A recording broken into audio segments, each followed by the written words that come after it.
we looked at finances that came to the continent, to all African countries in 2022, as reported in the OECD creditor reporting system.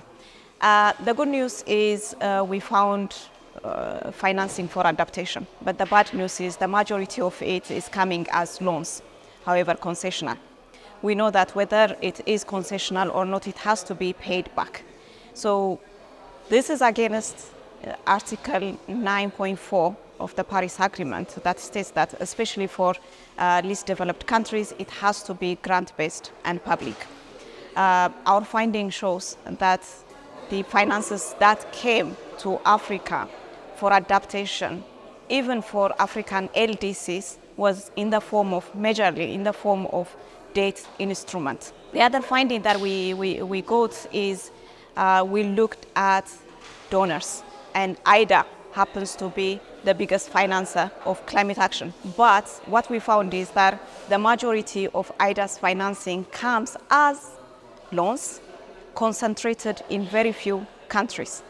So that is another finding. We also found that climate projects are more expensive. They attract loans, number one, and number two, they are more expensive in terms of interest rate. And we looked at this both with IDA as well as Chinese loans. So those are the findings. So what is the implication? The implication, especially for the new collective quantified goals, is that when you do not have a common definition on climate finance, this is the confusion you'll get.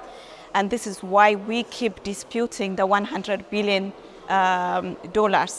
target made in 2022, because whatever comes in is counted as climate finance, however ridiculous that project is in relation to climate.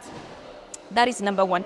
The other thing is going back to the basics, that polluters pay principle, that historically we're not responsible for the crisis that is happening. Adaptation is about development. Adaptation is about sustainable development. And you're expected to bring money and pay back to the donor.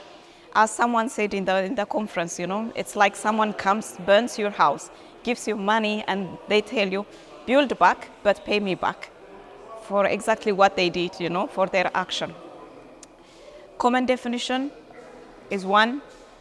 Loans not being considered as climate finance is another. This has been made clear, especially by the Africa Group of Negotiators. They have said that they do not consider loans as climate finance. Kenya, in its submission on the 24th of December 2022, for instance, said that any loan coming for climate, they would consider it as their own physical effort, their own contribution, and not that of the donors. And this has to be clear. At the end of the day, we need to stop lamenting. We need to look for more resources. And that can only happen if we go back to the basics. And to stop lamenting, maybe the African Group of Negotiators need to also go a bit radical. I will leave these options, of course, to our governments and our negotiators. But at the end of the day, we cannot keep on lamenting. Something must happen, and it must happen now.